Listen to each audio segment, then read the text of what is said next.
दोस्तों नमस्कार। बिट्टू जी के चैनल में आपका स्वागत है। दोस्तों बता दें कि भगवान राम की मूर्ति देखते ही पाकिस्तान ने किया बहुत बड़ा ऐलान राम मंदिर का स्वागत करते हुए।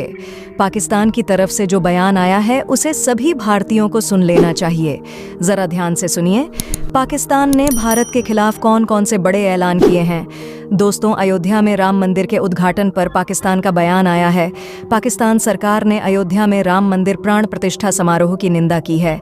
पाकिस्तान के विदेश मंत्रालय की ओर से जारी एक बयान में कहा गया है कि अयोध्या में करीब 500 साल पुरानी बाबरी मस्जिद को तोड़कर बनाया गया। यह मंदिर हमेशा भारत के लोकतंत्र के चेहरे पर एक कलंक बना रहेगा। 1992 में कट्टरपंथियों की भीड़ ने बाबरी मस्जिद को तोड़ दिया था। इसके बाद से बीते 21 साल में जो हुआ है वह भारत के बहुसंख्यकवाद की तरफ बढ़ने को दिखाता है। पाक विदेश मंत्रालय के बयान में भारत में आने वाले समय में मुसलमानों और उनके धार्मिक स्थलों को निशाना बनाने का भी अंदेशा जारी किया गया है। बयान में कहा गया है कि सामाजिक, आर्थिक और राजनीतिक रूप से भारत में मुसलमानों को हास्य पर धकेला जा रहा है।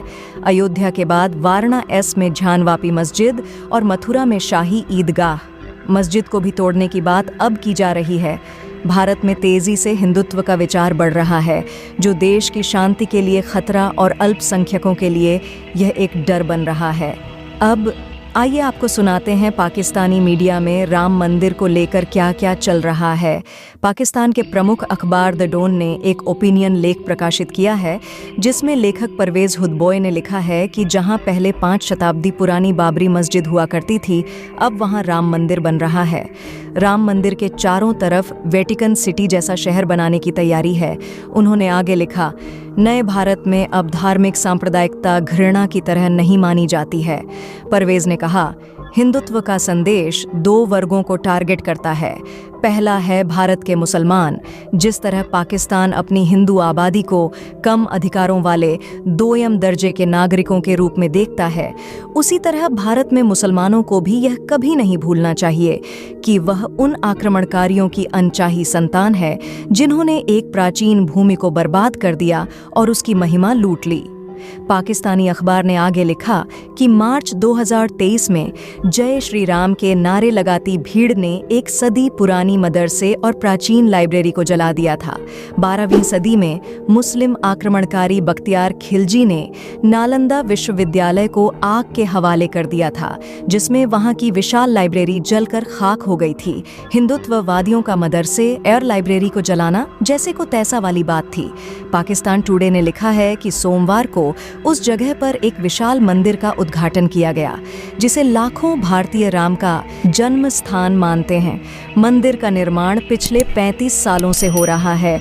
मोदी की हिंदू राष्ट्रवादी भारतीय जनता पार्टी ने मंदिर निर्माण का वादा किया था और यह उनके लिए हमेशा से एक राजनीतिक मुद्दा रहा है, जिसने पार्टी को सत्ता में आने और यहाँ बने रहने की मदद की है।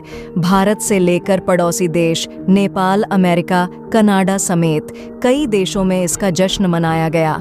राम मंदिर की प्राण प्रतिष्ठा को श्रीलंका में भी सेलिब्रेट किया गया। श्रीलंका में सीता एलिया नाम की जगह है। माना जाता है कि यहीं पर मां सीता को रावण ने कैद कर रखा था। इसी इलाके में अशोक वाटिका भी है। एक तरफ जब अयोध्या में राम मंदिर की प्राण प्रतिष्ठा हो रही थी, तभी सीता एलिया में भी पूजा की जा रही थी। यहाँ पर मौजूद लोगों ने रघुपति राघव राजा राम गीत गाया। वहीं श्रीलंका के रंबो हनुमान मंदिर में भी इस दौरान उत्सव जैसा माहौल रहा। माना जाता है कि मां सीता की तलाश के दौरान इसी जगह पर भगवान हनुमान ने विश्राम किया था। वहीं आज नेपाल के पूर्व पीएम केपी शर्मा ओली याद आ रहे हैं, जिन्होंने प्रधानमंत्री रहने के दौरान भगवान राम के जन्म स्थान को लेकर विवाद खड़ा कर दिया था। बताया जाता है कि वे चीन के प्रभाव वाले नेता थे, जिन्होंने चीन को खुश करने के लिए भारत में स्थित अयोध्या को लेकर विवादित बयान दिया था। 13 जुलाई 2020 को अपने सरकारी आवास पर एक समारोह में उन्होंने कहा, भगवान राम का राज्य अयोध्या नेपाल के बीरगंज के पश्चिम में स्थित है और भारत ने एक विवादित अयोध्या बनाई है। ओली ने कहा था, में सांस्कृतिक रूप से दबाया गया है, तथ्यों से छेड़छाड़ की गई है। हम अब भी मानते हैं कि हमने भारत के राजकुमार राम को सीता दी थी, लेकिन असल में हमने भारत की अयोध्या के राजकुमार को सीता नहीं दी थी। असली अयोध्या नेपाल के वीरगंज के पश्चिमी स्थित एक गांव है, न कि वह जिसे अब अयोध्या कहा जाता है। राम मंदिर प्राण प्रतिष्ठा समारोह के लिए अयोध्या सज चुका है। सिनेमा जगत की कई हस्तियां भी पहुंची और कुछ इस भव्य समारोह में शामिल होने के लिए सज धज कर निकल गए।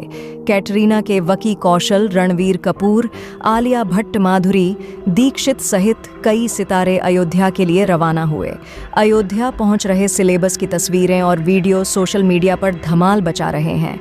लेकिन क्या आप जानते हैं कि इस भव्य समारोह में कई सुपरस्टार्स को न्योता नहीं मिला? आम से खास हर कोई राम मंदिर प्राण प्रतिष्ठा का साक्षी बनना चाहता है।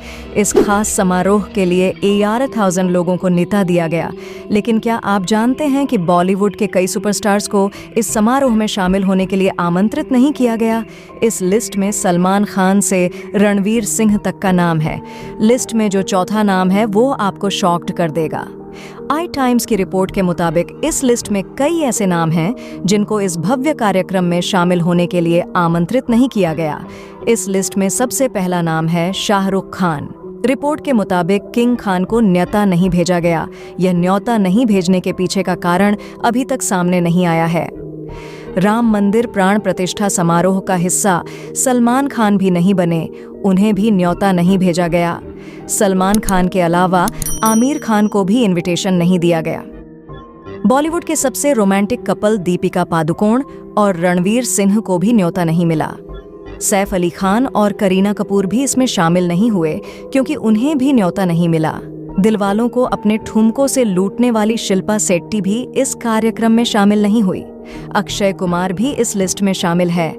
उन्हें इस भव्य समारोह का न्यो होता नहीं है। उन्होंने सोशल मीडिया पर इस खास दिन के लिए सभी को शुभकामनाएं दी। उन्होंने कहा कि सालों से हम इस दिन का इंतजार कर रहे थे और आज यह इंतजार खत्म हो रहा है। प्राण प्रतिष्ठा में शामिल हुए कांग्रेस के मंत्री विक्रमादित्य सिंह। जी हां, हिमाचल प्रदेश के कैबिनेट मंत्री विक्रमादित्य सिंह पार्टी लाइन से हटकर राम लल्ला की प्राण प्रतिष्ठा में शामिल होने पहुंचे। इस मौके पर उन्होंने कहा, मुझे गर्व महसूस हो रहा है। हिमाचल प्रदेश सरकार में लोक निर्माण मंत्री उन चंद शख्सियत में शामिल रहे जो अयोध्या पहुंचकर प्राण प्रतिष्ठा के साक्षी बने। लोक निर्माण मंत्री विक्रमादित्य सिंह ने कहा कि वह खुद को भाग्यशाली महसूस कर रहे हैं। आज पूरे देश और दुनिया के लिए यह ऐतिहासिक दिन है। उन्होंने कहा कि वे गौरवान्वित महसूस कर रहे हैं। लोक निर्माण मंत्री विक्रमादित्य सिंह ने हिमाचल प्रदेश की उन्नति के लिए भगवान राम से प्रार्थना की। हनुमानगढ़ी में शीश नवाने के बाद लोक निर्माण मंत्री विक्रमादित्य सिंह ने कहा कि साल 2023 में हिमाचल प्रदेश में भार आपदा आई। इसमें हिमाचल को भारी नुकसान हुआ। ऐसे में उन्होंने भगवान राम से कामना की है कि हिमाचल प्रदेश के लोगों के लिए यह साल अच्छा हो, यह साल प्रदेश के लोगों के लिए विकास लेकर आए और राज्य विकास के पथ पर आगे बढ़े। केरल के मुख्यमंत्री पिराई विजयन ने राम मंदिर की प्राण प्रतिष्ठा समारोह में पीएम नरेंद्र मोदी के शामिल होने पर कड़ी नाराजगी जताई। केरल सीएम ने आयोजन को लेकर कहा कि धार्मिक पूजा स्थल के उद्घाटन को राजकीय कार्यक्रम के रूप में मनाया जाना गलत है। हम हिंदुस्तान के लोग यदि धार्मिक कार्यों में अपनी राजनीतिक उल्लेखों से प्रस्तुत होंगे तो भगवान उन्हें क्षमा नहीं करेंगे। दोस्तों, आप नीचे कमेंट में बताइए कि असली अयोध्या भारत में है या नेपाल में। अंत में हम यही कहेंगे, जय हिंद, जय भारत।